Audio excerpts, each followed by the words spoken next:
Welcome back, everybody, to the RacePlazaMedia podcast, episode 5. My name is Milan. I'm here with my sister, Pia. And this weekend, we watched a few different things. Yes. And, of course, we're going to first start talking about Formula 1. Mm-hmm. Then we're going to talk about some Supercross, Yes. where you watched more of it than I did. Mm-hmm. In my defense, I was working. And then we're going to wrap it up at the end with F1 Academy recap. Yes. And then I think you said you had something else you want to talk about. Correct. All right. Mm-hmm. So then we both watched for Formula 1 the qualifying. Yes, we did. We watched that. And this weekend they were racing in Saudi Arabia. Mm-hmm.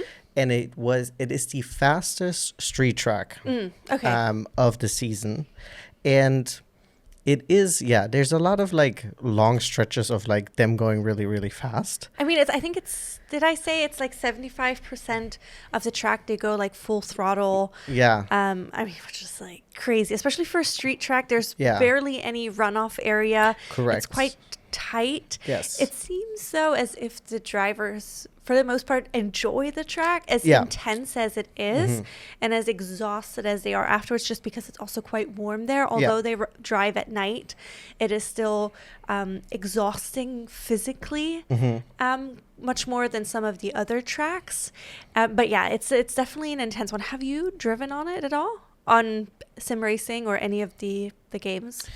I don't think I have, actually. I'm not. Okay. I don't think I have. I've driven on other tracks, but never this one. Okay. I think this is maybe one of the street races I've never actually raced on. Oh, nice. I was just curious. I don't know. Maybe I'm lying, but I think it used to be later on in the season. Okay.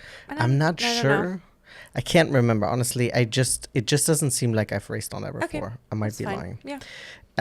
However, I will say I think qualifying up until Q3 kind of went without a hitch, I would say. I don't think there were any big surprises. I mean, I was a little bit surprised that Behrman went out in Q1. No, he didn't. It was Esteban that didn't make it. Yes. Again, last race, he actually didn't make it into Q2 either. However, he did make up 10 spots, right? Yes, so we had double points for Haas last race. This weekend, he also had an accident in free practice, right? He red flagged it, Esteban. Oh, he did. Yes. And very unfortunate. Fortunately, he, they were able to fix the car, and Esteban was uninjured. Then I guess the big thing that happened is in Q3. Is there anything in Q2 you want to talk about? No, not really. I mean, it seems the one major thing for the qualifying in general was just how close they were. You remember? I mean, especially in the top, but even like missing or not being able to make it into the next qualifying round was often decided by like hundredths. I mean, here we have Oliver Behrman and Lance Stroll are separated by 3,000. Or that's what it was. Of a second. I remember it was so incredibly close. Yeah. I mean, it's mind-boggling because we can't see that with like a regular eye. No, yeah. You know? Yeah, like 3,000 so that's how close they are. That is. It's so mind-boggling. And I think, I don't know why, but I'm becoming more aware of it this season. But I think it's also because I feel like they're so much closer this season than they were last season. Like amongst the whole grid, it's so tight. Like making it into like Q2, it's really close. Yeah, it's a lot more interesting, I would say. It is, yeah. Especially now that the grid overall is more, a lot of them are a lot stronger. Yes. It is like the further you make it in qualifying, I think it's even more important nowadays than it used to be almost. But I feel like last season we had a clear top, we had a clear middle, and then we had a clear back of the pack kind of situation. Now we still have a clear front, more or less. We do. We have some stronger contenders in the front, but then the midfield end pack is a little bit tighter than it was. I think honestly, besides the kick Sauber car, I think. And the Aston has been struggling, but I think everything else has been actually really strong. Yes. The Aston has been good, but they have never gotten lucky enough. Like, because sometimes, racing is like you get a little bit lucky, right? Yeah. And for them to make it like into the top 10 consistently, because I know Alonso hasn't scored any points. I'm uncertain if Stroll has. I think he might have gotten a point. Did he get a point during Australia? Here, let me see. Stroll has 10 points. Okay, so he must have scored a few times. Yeah. But anyways, so that was my big takeaway. It's just how close they were. But then, like you said, in Q3, something big happened in a way. Yes, correct. So Lando Norris actually ended up putting his car into the wall. He was fortunately once again uninjured, but of course that immediately red flagged the session. It happened like 2 minutes into, I think, Q3. And then that also means obviously Lando was not able to put in a time for the starting grid. So that means he automatically started in 10th. I thought there was a chance if they needed to do like a replace anything else that he might get a grid penalty, but it might be too early in the season, because I think you get like 1 or 2 changes for like a power supply. Car didn't look incredibly damaged. Like, obviously it's hard to say from an outside perspective, but like he definitely got a little bit more lucky that he didn't have as much force going into the wall even. So it wasn't like too crazy. So he was, of course, also luckily he was well, but that definitely hurt him. I think that hurt him. Yeah, of course, overall in the championship and stuff like that. And we'll get into that. Yeah. But I think also mentally. That's exactly what I was going to say. It was so, because I mean, as much as I am more pro Oscar, I hurt when I hear Lando's like post-race interviews, when it's very self-deprecating. Yeah. Exactly. It's very like he has a hard time seeing like the positives. And of course I get it. It's high pressure. He's an elite athlete and competing for the top. And like he was maybe, for a lot of people going into the season, he was one of the top contenders. Not that he isn't anymore. I mean, we're so early into the season. 20 races to go. Exactly. But it definitely does, it seems like, impact him a lot, or he's more vocal about it, which is, in a way, also, I think, a good thing. But I want to talk about that a little bit later. Okay. So that means I'm just going to say the top 10 for going into the race. We have Max, who pulled off an incredible qualifying. And he was 1/10 off, 1,000th off of Oscar Piastri. So he was 1,000th faster than Oscar, which is insane. Once again, that is like not something that you can really grasp in any way.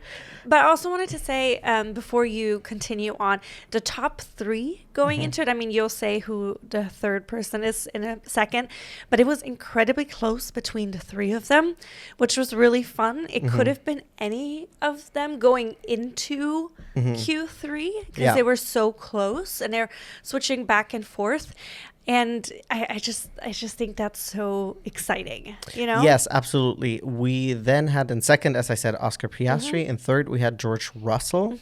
On fourth, we have Charles Leclerc. Then in fifth, Kimi Antonelli, which I feel like it has been kind of like this. Yeah.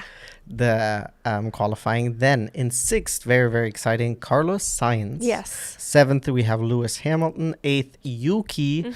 Really awesome. Then ninth, Pierre Gasly. And then rounding up the end, as I said, Lando. So let's get into the race. Yes. The race itself. Okay, I'm going to say something that's a little controversial. Because we talked about this. I think the race was okay. Yeah. I think the race was better than Suzuka, but I don't think it was significantly better. We had some good overtaking situations, but I thought overall it was like, I mean, of course, because it's a street track, I always think they're more well-behaved, because they're like their risk reward is so much harsher in this one, or the punishment for risking it or pushing it potentially too far is significant, or it's just a little bit, you could get more damage. There's no runoff area. The apex is the wall is right there, so if you miss the apex, you're out. So it is. I agree with that. We were also going into it trying to guess how many potential safety cars we would had. You had guessed 1. Yes. I said I was hoping for 2, just to switch up once we were in the race, you were hoping for a second one. At one point, I was hoping not for a second one anymore. Yes. So, okay. So to start off the race. First off, Lando made it in his spot. Yes, Lando made it into his spot. Yes, comfortably so. Yes. Piastri had a better start than Max Verstappen. Yes. I think he was like 0.3 faster on the trigger. Yeah. And it was uncertain. the first time both of them were together on the front row also. Yes. I will also say the way the grid is lined up, I think for a lot of tracks, I feel like almost second place is more favored. Depending on the position. Based on a track position. And then we had the first incident going right in there. Oscar having the much better start, was able to get off the line much better. And then essentially he made it first. So the first turn is like a chicane. And so it's a left and a right-hander. And he made it first into the corner. However, Max tried to squeeze in or send it in pretty late on the right side. And then he just went wide and overtook Oscar or essentially retained the position of one by going around. Oscar's like on the radio is like he needs to give back that position. Yes. But Max was like, I'm not interested in doing that. A lot of times they did also say that on the radio that he will let the stewards make the decision because I think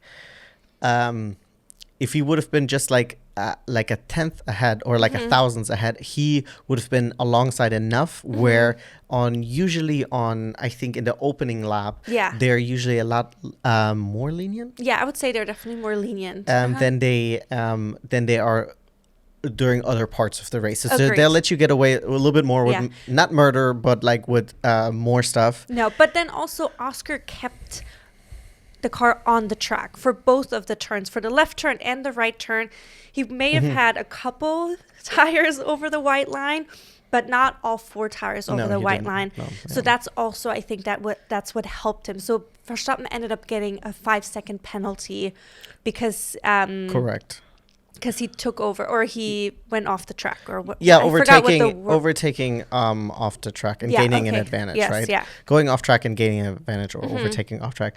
But then we also had immediately a crash between Yuki and Gasly. Yes. I would say it was a racing incident. I will say if you look in the replay, right, and we're looking at it slowed down. Yes. Right? Multiple times, different angles. I would have said, yes, Yuki had more room on the left, where if he could have if he would have stuck more to the left, he would have probably been able to avoid contact with Gasly, but it's still tight. I would say it differently because I did see also Pierre had a lot of tracks still on the right side of him. However, Pierre was ahead of him. Yes. And Yuki was behind him. He was deeper into the corner with the braking. Yeah, exactly. So that's why I think if by just a small margin, Yuki could have been at fault, but they didn't give a penalty for it. Both of the cars ended up DNFing anyways. Yeah, Yuki still went into the pit. They were looking at the car, but they weren't able to fix it. He ended up DNFing. But I also think because it's the start, there's so many cars on track. It was not a major driver error and no purpose incident. I don't think there is, especially because also both cars ended up DNFing. What kind of penalty do you want to give him? Yeah, I think also with the being further ahead, I think it's in this case I don't think maybe Yuki even would have realized it at that point because this is all of course happening for them within half a second, whereas we're watching it, in super slow mo. So it's just an unfortunate racing incident. Yeah, it's such a bummer because both of them started in the top 10. And then Yuki also making it Q3. Yes. And it seems like he actually seems to getting along with the car the most out of all the drivers that have been in it, besides Max, of course. And I mean, Checo did have a good handle on the car for a while. But that was, when it's a little bit different car. But, and it seems like he's getting more adjusted to it. So it's always such a bummer. I always think about when they DNF, especially right in the beginning, because you've worked up, you did all this work, right, leading into this race, and then bam. You don't even get to finish one racing lap. Yeah, you don't even, or half the race, or get some more time in the car and stuff like that. I did see, I hope you weren't planning on bringing it up, that Yuki was cleared, or he's going to get some more private track time in the car in Silverstone. Oh, okay, great. That's awesome. No, I didn't. That was not part of the things, but that's great that he's getting some extra time in it. I don't know what the loophole is around that, if that's practicing, because like I know that there's a limited amount of practice people get anyways in the car, and then especially rookies get a little bit extra, so I don't know the technicalities around it, but that's what I read. But then again, Silverstone is also a couple races still in the future, or you mean just he gets track time at Silverstone? I'm assuming when they're in Silverstone, because then the car will be there, unless he's practicing in a different Red Bull. I don't know. So that is all round or lap 1. So them crashing out. So then immediately we had full course yellow, and then the safety car came out. And Max had a not significant of a lead. He did drive out. He was able to keep Piastri out of DRS before everything came out. Granted, he did cut the course. However, so then Max still had that chance to give back the position at that point. And I think it's so interesting. So I know that Red Bull, and they've said that, and I said that also. I said that that Max likes to have the stewards make the decision. I think it's very interesting that Red Bull was never made the call themselves, because I think realistically, I'm just gonna give it away. Oscar Piastri ended up winning the race. I think realistically Max would have had a bigger fighting chance if they would have given Oscar the position, and then he would have just went on the attack, and then maybe with the undercut going into, because it was a one pit strategy, then he might have been able to overtake that way. I thought maybe they thought in clean air he would be able to drive out a bigger gap. And he was able to drive out a good amount of a gap. Good enough to essentially not have to worry about Russell, who was in third. Well, but also he ended up before he ended up switching positions with Piastri, he was able to drive or worry the McLarens enough for them to send Piastri into the pits a little bit sooner. For them to doing the undercut. Exactly, so they could protect the potential lead, or because Verstappen had to pay the 5-second penalty while he was in the pit, that definitely helped them.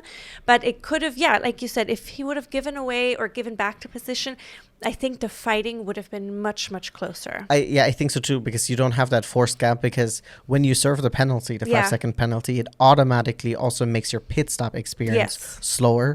So then on average, you don't have like a 2.5, you maybe lose another second on top of that. I think it's another second almost, maybe on average, depending on how fast the team is. So it didn't pay off.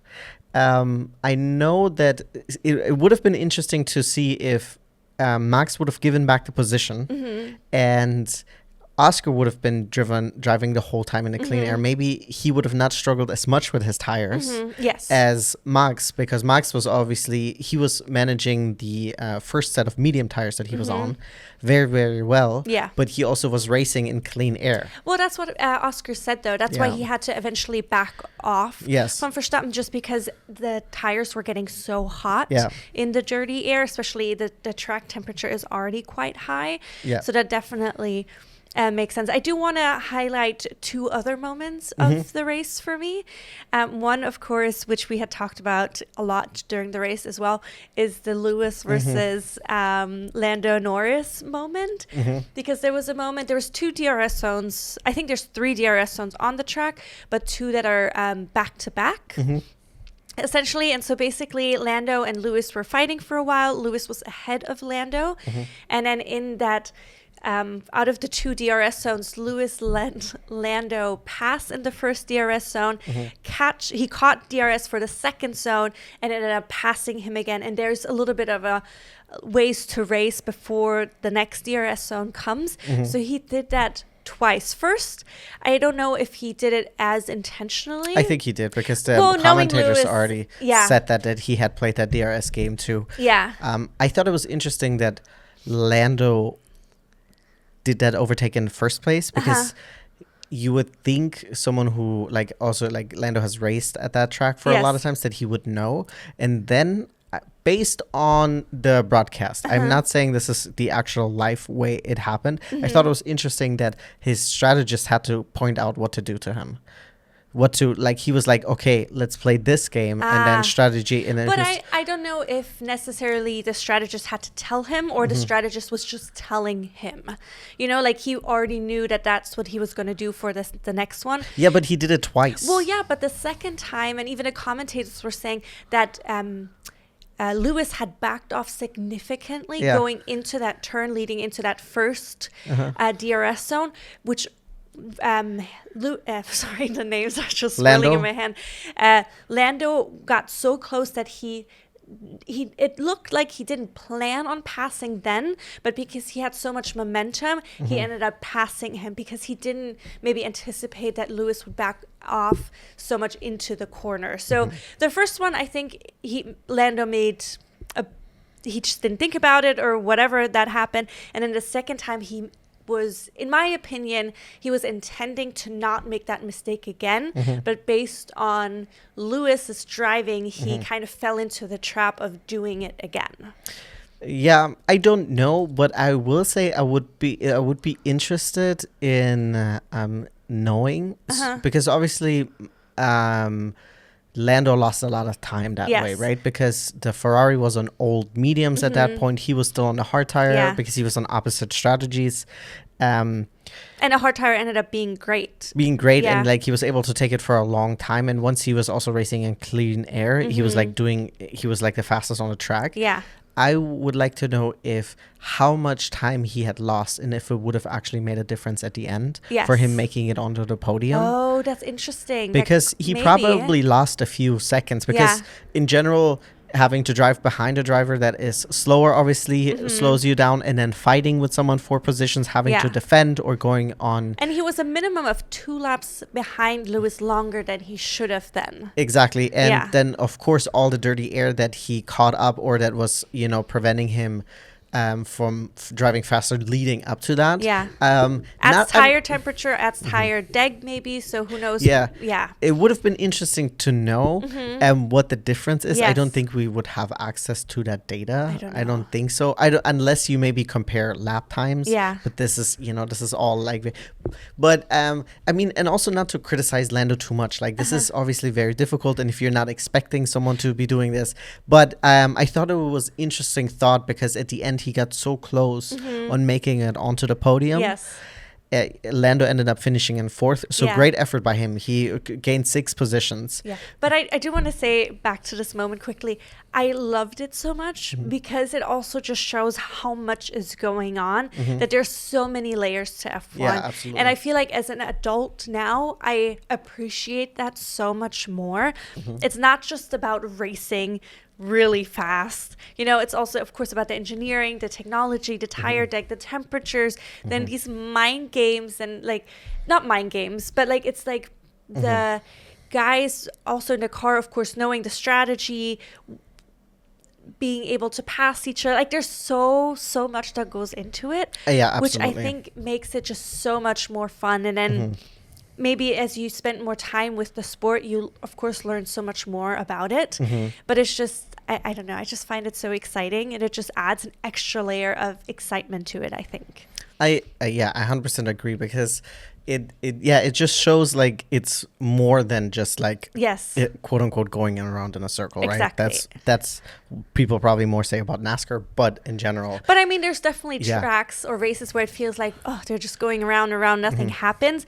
There's still a lot more that goes into it, even on those races. Yeah, I mean, that's what I think the next 3 races we have coming up. It will be more of a qualifying and strategy race over not driver, but it will be tracks that will probably be more difficult to overtake we have coming up. But then the last moment that I just wanted to bring up was in lap 25 was the little scary moment between Gabriel Bortoleto and Alonso. Alonso was coming on, was ready to pass or getting close to Bortoleto on the outside.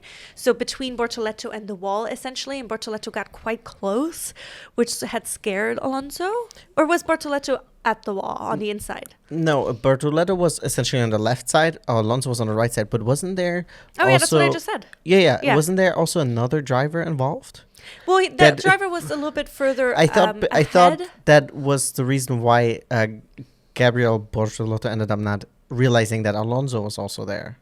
Was that a situation like this? I can't remember. I don't remember, to be fair, but I just remember because the reason why I remember this moment so much was just based on Alonso's reaction.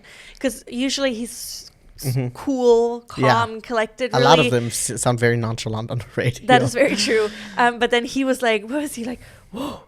Whoa. Yeah. Whoa. I mean, in the replay, if you look at it, it was very close. It was very, very close. I mean, Alonso did not have any more room on the right side. No. And if Bortoleto would have touched just a little bit, they would have had a terrible crash. Oh, 100%. And the interesting part is also, of course, that Bortoleto is part of Alonso's management team. Yeah. Good. Which, I mean, what are you going to do? I just love that they're both racing against each other. You know, obviously there's lots of age and generations between the two of them, but it's still kind of incredible. It is. So let's maybe talk about the race finish. Okay. I thought it did get a little bit interesting towards the end still, because we had Lando hunting down that third place position, which was not George Russell. I don't know if I said that earlier. It was Charles Leclerc. Yeah, yes. So we have Oscar, who finished in first. He did an excellent job. Once he was on the front, he was able to manage his pace really, really well. Yes. He was able to keep a gap of a little bit around 4 seconds. Yeah, give some take them at times. to Max. Max at the end did make a push and was able to bring down the time about. But then also Oscar got caught in traffic. He was stuck behind Stroll for quite a while, which was one of the few times we heard some frustration. Or that they showed at Oscar least. Piastri, yeah, of course, because he was just frustrated that he couldn't get by. But then there's, of course, like you always bring it up, like you want to let the people pass if you're not competing for position against them, but you also don't want to impede your own race. So you don't want to compromise exactly, because I think what his frustration was that Lance at the time when he was trying to get to him is Lance also had DRS and Lance was attacking Jack Doohan. And so Lance is obviously like, listen, me overtaking my position is more important to me than you lapping me. Yeah. Which I don't argue against, even though it is Lance Stroll. But I think he did everything right. Yeah. Then in third, very, very exciting. We finally have a Ferrari on the podium again. It's been a while. Yeah. I think it's been since Lewis won the sprint race, and then there was Leclerc on the podium one more time, or no? I don't remember. I don't think so. Maybe not. So that was good to see the Ferrari back on there. Then we have Lando in fourth, which Lando also a little bit frustrating for him. He made it within a second of Charles, but he didn't have enough time. And then he forgot he had that 5-second penalty. Didn't he get a 5-second? No, it was disregarded that he crossed the line. Oh, yes. They investigated it for him. And his pit exit that he crossed the line, but then they said no. So Lando came in fourth. Russell came in fifth. Kimi Antonelli sixth. So the Mercedes this time a little bit closer together. Then we have Lewis in seventh. He kind of was just in seventh the whole time. I think in his post-race, he said it wasn't a very good race for him, which I think is fair, especially if your teammate makes it on to the podium. Then very awesome, we have the two Williams in 8th and 9th, which they also worked together towards the end. We heard some radio messages from Carlos. That they were communicating to Carlos to keep Albon in DRS so that both of them can stick together and keep Isaac Hadjar, who ended up coming in second, at bay, because Isaac was also in DRS range for Albon for majority or for a bunch of laps, so he wasn't able really to gain anything because Albon got DRS from. I mean, this is like Carlos winning in Singapore in 2020. Yeah, and then he was helping Lando, I think, at a time, which wasn't even his teammate. No, he did it just to keep. Was it the Mercedes? It was 3 was Russell. Russell put it on a wall, and then there was Lewis. And I think the Mercedes might have had the pace to go on to the attack. So it was essentially Carlos's technique, quote unquote, that they used to secure 8th and 9th. You have to keep the car at a certain pace because DRS is just for within a second, right? And then so both Albon and Sainz have to be super consistent to be able to keep the car in DRS. I think it's just when you think about it, it's incredible, you know? Yeah, I because mean, it's just I mean, that's obviously that's racing, that's what they do. But if you it's just it is still very impressive, yeah. you know, because there's also a lot of circumstances you have to consider. You like, what is my pace that I can keep? Yeah. How does that match my teammate? And you can't communicate with him directly. No, you go through, you know, your mechanics or engineers. Your team, your wall versus his wall. Then very exciting, Isaac Hadjar made it for the second time into the top 10. So the second time he's collecting points. Unfortunately, for my fantasy team, Fernando Alonso ended up coming 11th. So very close. I think it's just a matter of time until he makes it into the points. I'm hoping that the Newey magic will slowly start to show in the upgrades for the Aston Martin car, because they really fell off a lot. I mean, since 2023. It's strange, yeah, because usually for the last 2 seasons prior to this one, they started strong, and then as the upgrades come in, they kind of the upgrades don't really do as much as for the other teams. Yes. But then this season, they haven't even had a strong start. Correct. So which is a little bit of a bummer. So we'll see. Yeah, like you said, if the Newey magic will kick in with the upgrades sooner or later. Yeah. If we'll have to wait till 2026 for big changes to be seen. Yes. Then in 12th, we had Liam Lawson, who actually outqualified Isaac Hadjar, but he was unable to. Well, he did get a 10-second penalty. He did, yes. For what did he do again? For leaving track and gaining an advantage. Yes. Very much an avoidable penalty. Yeah. Sometimes I'm also wondering why. Again, none of the engineers was like, "Listen, mate, just give back the advantage that you gained." Yeah. And then, especially also when the pack is parts of it is so close, you know. Do you really think you can make that 10-second gap? And 10 seconds is a lot. Yes, and it seems like also so many are struggling with the dirty air there. So are you really able to race that out? Someone who's also like still new to the car, who's probably still getting adjusted. Like, I don't know, it seems a little silly. They didn't show too much of what happened, so that is what it is. Oliver Behrman came in 13th, Esteban Ocon in 14th. So I think what we've been seeing is then Ollie has been doing better in qualifying, but Esteban just has better race pace, I think. But then also Ollie was 19th starting. Yeah, but wasn't Ocon 20th? Oh no, Ocon was 19. Yeah, because never mind. I don't know what I was thinking. Yeah. So that's what I've been. Yes, that's what I meant. You're like right, Ollie, because Ollie made it into Q. Yeah, Q2. Esteban just has the race pace. I'm assuming probably due to his many years in F1 now, he just knows probably how to maintain the tires better. Yeah. They're also racing on a lot of tracks that the rookies have never raced on, because F2 doesn't go there. This one they do. No, F2 does go to Jeddah. That's what I just said. Gotcha, sorry. But in general, like they've been to tracks where the rookies haven't physically raced on. And also, like you said, Ocon has literally years of F1 experience 100%. now. You know, so there's definitely that goes into it. But Ollie has definitely been doing great. Most of the rookies, all of the rookies have been doing, I think, much better than expected. Yeah, I think the next one is Nico Hulkenberg. He came in 15th. I think he has the in fantasy, Gabriel Bortoleto is the cheapest F1 driver that you can buy. But I think it's honestly not a sign of Gabriel's skill. He is the current reigning F2 champion. Yeah.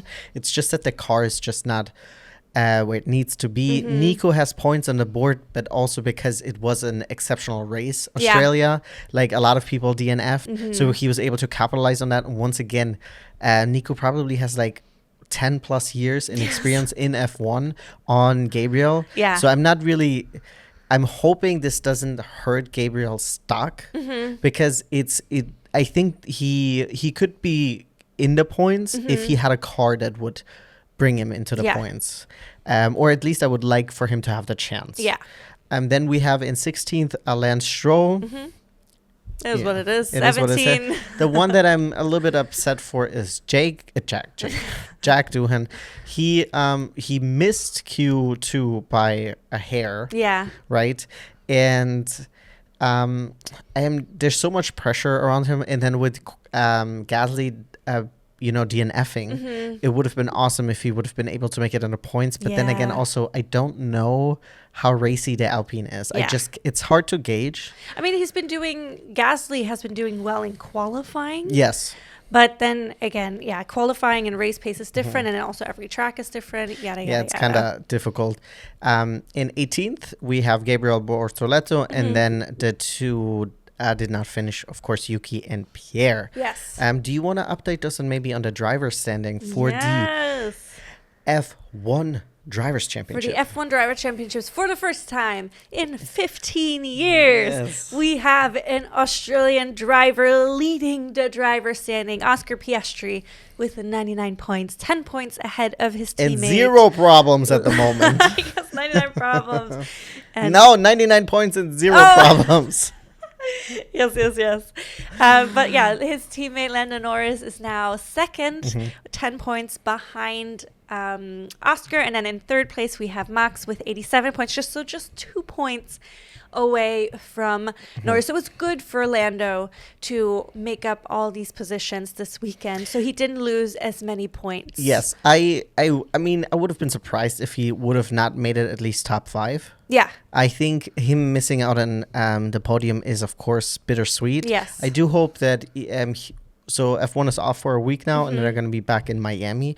I do hope that's the first track he ever won last year. So hopefully he's going to be able to get like a little bit of a perspective change and come back stronger. And, and not just be so hard on himself. Yeah, very true. Now, I think that is everything I had to say about the F1 race in Saudi Arabia. Jeddah, yes. Do you have anything else you would like to add?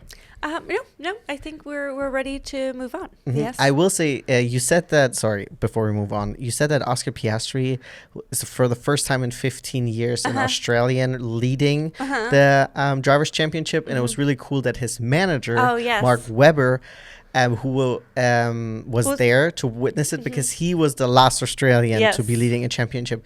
I was a little bit surprised, but I didn't watch F1 at the time, that Danny actually never did it. Oh, well, I guess he was never the leader of the driver board. Yeah, I was going to say, he never did it. Would have been cool for him if he did. Of course.